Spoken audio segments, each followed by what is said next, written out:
Hello and welcome to this edition of Access Asia here on France 24. Coming up, razed villages, mass graves, rape, and indiscriminate killing.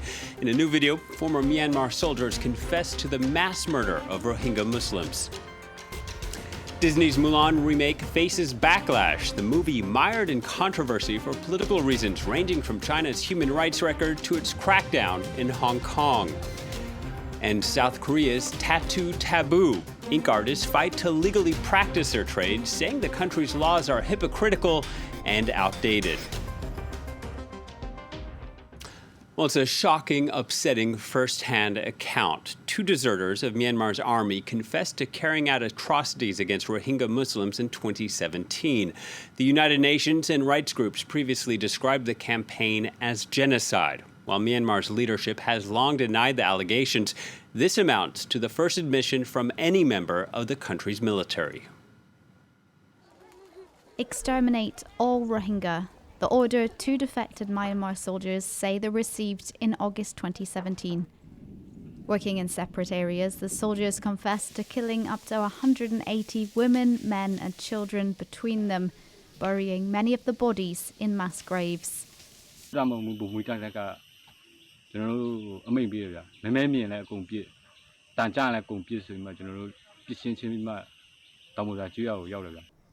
Fortify Rights and the New York Times released details of the interviews, saying they were filmed in July by the Arakan Army, a rebel group engaged in an armed conflict with the government. It appears to be the first public confession by soldiers of involvement in army-directed massacres, rape and other crimes against the Rohingya people. A Myanmar military spokesman told BBC Burmese that the men were indeed former soldiers, but claimed they'd been taken hostage by the Arakan army and forced to confess. Fortify Rights said it's certain the confessions were not made under force. These are essentially orders to commit genocide. And what's significant about it is both of these men were operational at the same time in two very different areas of northern Rakhine State. So this would suggest that there was some continuity or some coordination within the higher ranks of the Myanmar military to commit genocide and crimes against humanity. For Rohingya refugees here in Bangladesh, the confessions are reason for hope. They know exactly how many people they killed, where the massacres and rapes took place, and where they buried the bodies. They have all the information and might also have video evidence. We Rohingya women who were raped, robbed of our dignity, slaughtered and made homeless believe we will now be given full justice. The International Court of Justice has agreed to consider a genocide case.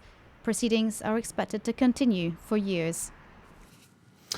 Disney's new remake of Mulan was tailored to appeal to the audiences in China. It stars big-name Chinese-born actors like Jet Li, Gong Li, and Donnie Yen. And the story itself is based on an old Chinese folktale. And while the plot is set during the Han Dynasty, today's geopolitical issues have added an unexpected bit of drama. She's a legendary Chinese heroine turned modern Chinese controversy.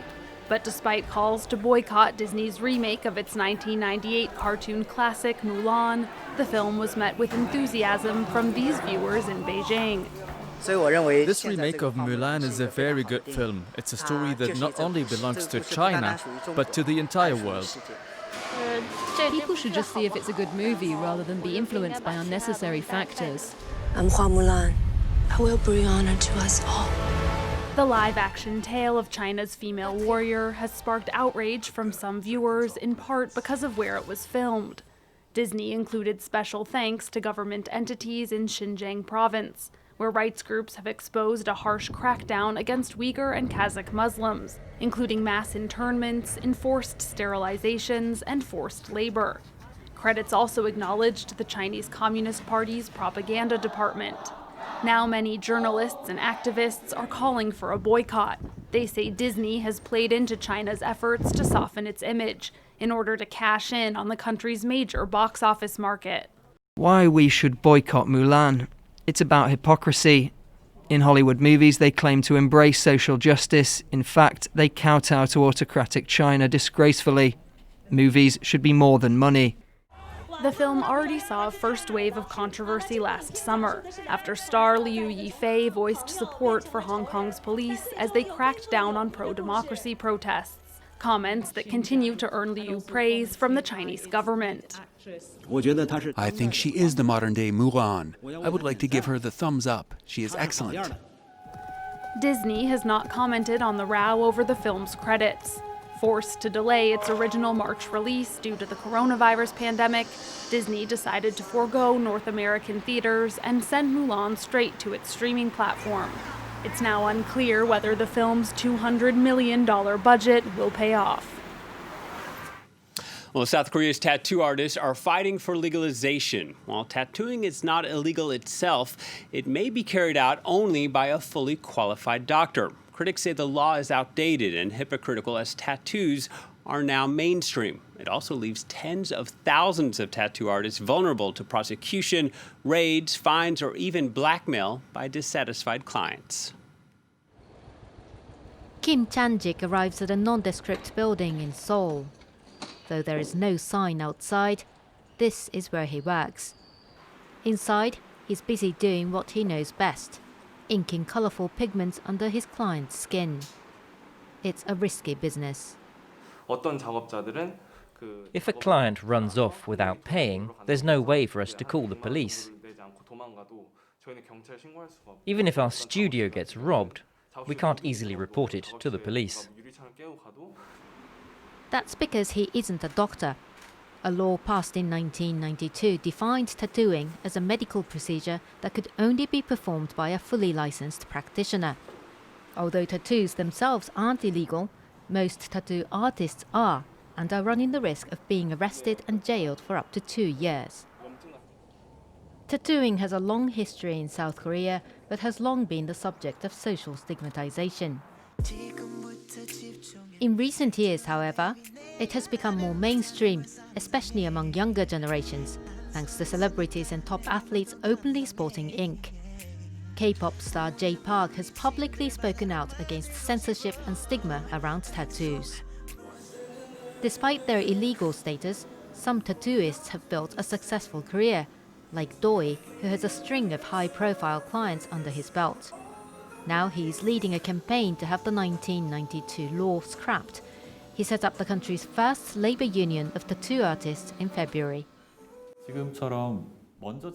If established tattooists like myself don't stand up and act for change, this will be a never-ending cycle for all generations, especially for those who are just starting out. Another group, Korea Tattoo Association, has called on Parliament to revise the law. It estimates the underground tattooing market to be worth around €140 million a year. Well, France 24's Yuka Royer, who worked on that report, joins me in the studio. Yuka, there's still a lot of social stigma in South Korea about getting inked, even if K-pop stars are lowering the hurdle for tattoo lovers. But it's not just South Korea, is it? Tattoos are generally taboo in Far East Asia. Well, is there tattoo phobia in Far East Asia among Asian people? Well, perhaps there is. For example, a survey in Japan carried out a few years ago showed only 3% of respondents saying that they were interested in getting a tattoo themselves, and an overwhelming majority saying they're definitely against their family members, friends, or even colleagues getting inked. By contrast, a 2018 survey by a French statistical agency here showed about 1 in 5 French and or British respondents saying that they've sported tattoos at least once in the past, and almost 1 in 3 in the United States. Now, a lot of that may be rooted in the Confucian or Buddhist beliefs in preserving the natural state of the human body. But on the whole, it is a social issue, as we saw in that report. Japan, for example, is well known for being harsh to people sporting tattoos. Like in South Korea, inking has long been associated with organized crime and gangsters. Notorious Yakuza clans, for example, are famous or infamous for their elaborate tattoos, sometimes covering their whole body. In a way, it served as a kind of visible barrier between normal people and gangsters. Basically, you got tattoos, you marked yourselves as an outlaw. That image, though, has slowly been changing. And like in Korea, celebrities have played a role in kind of destigmatizing tattoos. It is still difficult, for instance, in Japan to sport ink on traditional media like TV. But on social media, celebrities have had a lot more freedom to express themselves. And with these taboos, you also mentioned Japan is harsh. Is tattooing illegal in Japan? Well, unlike in South Korea, there is no law explicitly banning tattooing in Japan. But interestingly, there has been a high-profile case where a tattoo artist was indicted for performing it on a number of people without a medical license. Authorities in Osaka fined the man on the grounds that tattooing was like plastic surgery, which needed to be performed by qualified doctors. But then an appeals court overturns that ruling in 2018, basically saying that tattooing was an art, a form of art, and not a medical practice, and that the initial sentencing violated an individual's constitutional right to choose profession. In the West, we've seen the tattoo industry boom as tattoos have become more mainstream. What's the situation like in Japan? Well, the tattooing industry isn't growing per se in Japan, as we saw in that opinion poll. But the government has been keen to attract foreign visitors by reducing cultural barriers.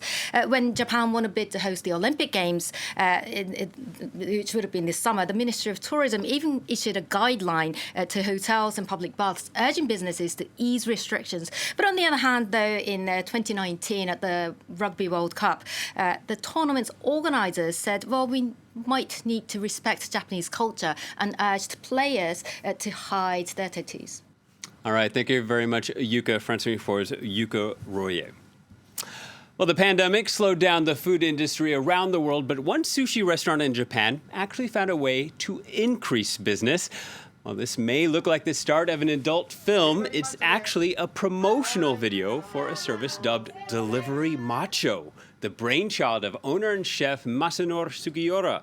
He hired his bodybuilder friends to deliver, and since late May, the service has drawn in about 1.5 million yen, or over $14,000 per month.